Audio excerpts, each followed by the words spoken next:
다니엘 7장 1절에서 28절. 거룩한 번민. 바벨론 벨사살 왕 원년에 다니엘이 그의 침상에서 꿈을 꾸며 머릿속으로 환상을 받고 그 꿈을 기록하며 그 일의 대략을 진술하니라.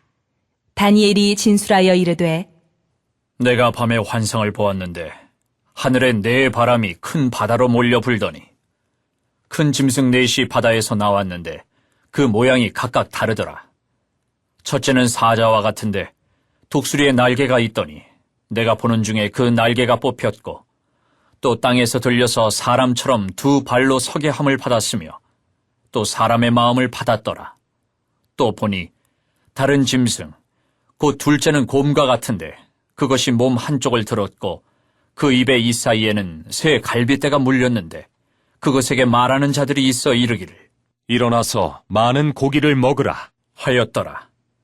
그 후에 내가 또 본즉 다른 짐승 곧 표범과 같은 것이 있는데 그 등에는 새의 날개 넷이 있고 그 짐승에게 또 머리 넷이 있으며 권세를 받았더라. 내가 밤 환상 가운데에 그 다음에 본 넷째 짐승은 무섭고 놀라우며 또 매우 강하며 또 쇠로 된 큰 이가 있어서 먹고 부서뜨리고 그 나머지를 발로 밟았으며 이 짐승은 전에 모든 짐승과 다르고 또 10뿔이 있더라. 내가 그 뿔을 유심히 보는 중에 다른 작은 뿔이 그 사이에서 나더니 첫 번째 뿔 중에 셋이 그 앞에서 뿌리까지 뽑혔으며 이 작은 뿔에는 사람의 눈 같은 눈들이 있고 또 입이 있어 큰 말을 하였더라. 내가 보니 왕좌가 놓이고 옛적부터 항상 계신 이가 좌정하셨는데 그의 옷은 희기가 눈 같고 그의 머리털은 깨끗한 양의 털 같고 그의 보좌는 불꽃이요 그의 바퀴는 타오르는 불이며 불이 강처럼 흘러 그의 앞에서 나오며 그를 섬기는 자는 천천히요 그 앞에서 모셔선 자는 만만이며 심판을 베푸는데 책들이 펴놓였더라. 그때 내가 작은 뿔이 말하는 큰 목소리로 말미암아 주목하여 보는 사이에 짐승이 죽임을 당하고 그의 시체가 상한 바 되어 타오르는 불에 던져졌으며 그 남은 짐승들은 그의 권세를 빼앗겼으나 그 생명은 보존되어 정한 시기가 이르기를 기다리게 되었더라. 내가 또 밤 환상 중에 보니 인자 같은 이가 하늘 구름을 타고 와서 옛적부터 항상 계신 이에게 나아가 그 앞으로 인도되매 그에게 권세와 영광과 나라를 주고 모든 백성과 나라들과 다른 언어를 말하는 모든 자들이 그를 섬기게 하였으니 그의 권세는 소멸되지 아니하는 영원한 권세요 그의 나라는 멸망하지 아니할 것이니라.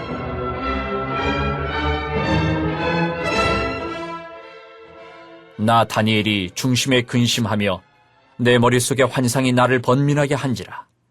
내가 그 곁에 모셔선 자들 중 하나에게 나아가서 이 모든 일의 진상을 물으매 그가 내게 말하여 그 일의 해석을 알려주며 이르되 그 네 큰 짐승은 세상에 일어날 네 왕이라 지극히 높으신 이의 성도들이 나라를 얻으리니 그 누림이 영원하고 영원하고 영원하리라.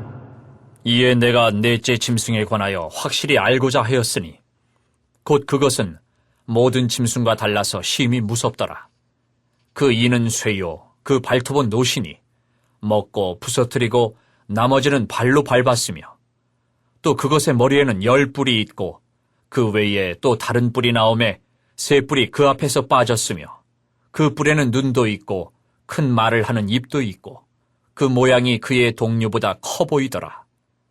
내가 본즉 이 뿔이 성도들과 더불어 싸워 그들에게 이겼더니 옛적부터 항상 계신 이가 와서 지극히 높으신 이의 성도들을 위하여 원한을 풀어주셨고 때가 이름에 성도들이 나라를 얻었더라.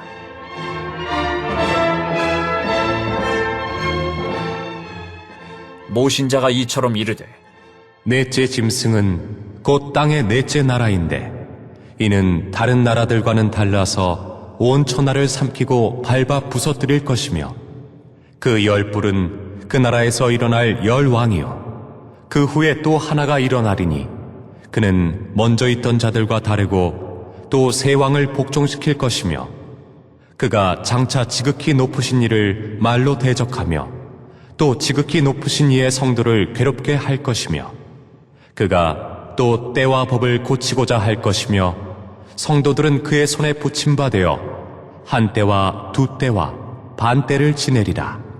그러나 심판이 시작되면 그는 권세를 빼앗기고 완전히 멸망할 것이요 나라와 권세와 온천하 나라들의 위세가 지극히 높으신 이의 거룩한 백성에게 붙임바 되리니 그의 나라는 영원한 나라이라. 모든 권세 있는 자들이 다 그를 섬기며 복종하리라. 그 말이 이에 그친지라. 나 다니엘은 중심에 번민하였으며 내 얼굴빛이 변하였으나 내가 이 일을 마음에 간직하였느니라.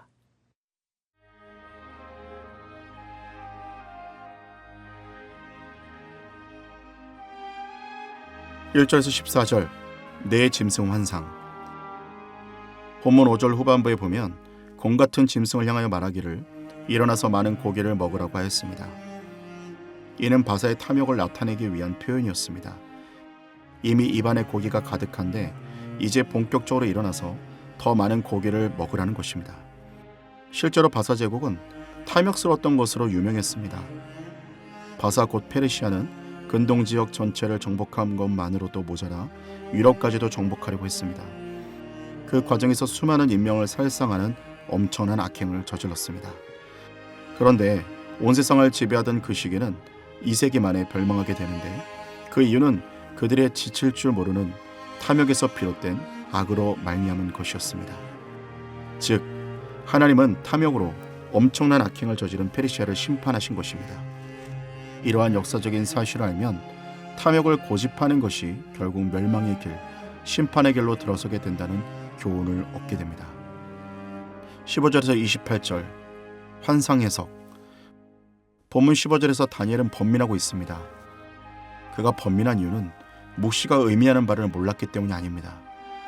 다니엘은 하나님을 모시고 있던 천사로부터 묵시에 대한 해설을 듣고도 번민하였습니다. 이를 통해 다니엘이 번민한 이유는 그가 본 환상이 어떤 뜻인지 해석되지 않아서가 아니라 그러한 환상이 의미하는 의미 때문이었을 것입니다. 이러한 다니엘의 번민은 세상 사람들의 번민과는 본질적으로 다른 번민이었습니다. 세상 사람들은 세상의 일로 인하여 번민합니다.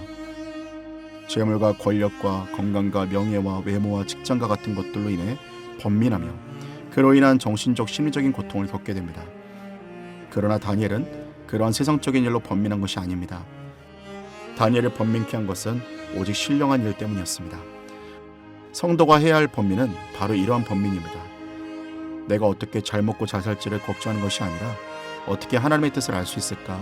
어떻게 하나님의 뜻을 전할 수 있을까? 이러한 거룩한 번민이 우리에게 있어야 하는 것입니다. 주님께서도 이렇게 말씀하셨습니다. 그러므로 염려하여 이르기를 무엇을 먹을까, 무엇을 마실까, 무엇을 입을까 하지 말라. 이러한 신령한 번민, 거룩한 번민이 우리의 영혼을 더욱 깨끗하게 하고 하나님의 뜻을 온전히 이루어가게 하는 줄로 믿습니다. 사랑의 아버지 하나님, 오늘 하나님의 은혜 가운데 우리가 또 나아가기를 원합니다.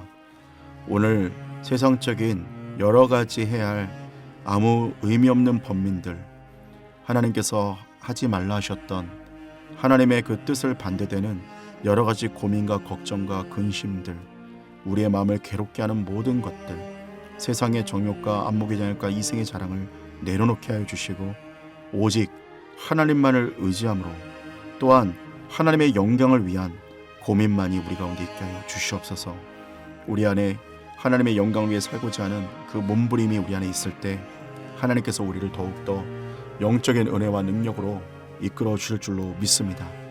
그리하여 주님 앞에 무엇을 먹을까 마실까 입을까 하는 고민이 아니라 어떻게 하면 더욱더 하나님의 영광을 올려드릴까 하는 그 영적인 거룩한 고민과 번민, 또한 어떻게 하면 더 거룩함으로 주님 앞에 설 수 있을까 하는 죄에 대한 애통함과 회개함으로 인한 번민과 고민으로 주님 앞에 서도록 인도하여 주시옵소서.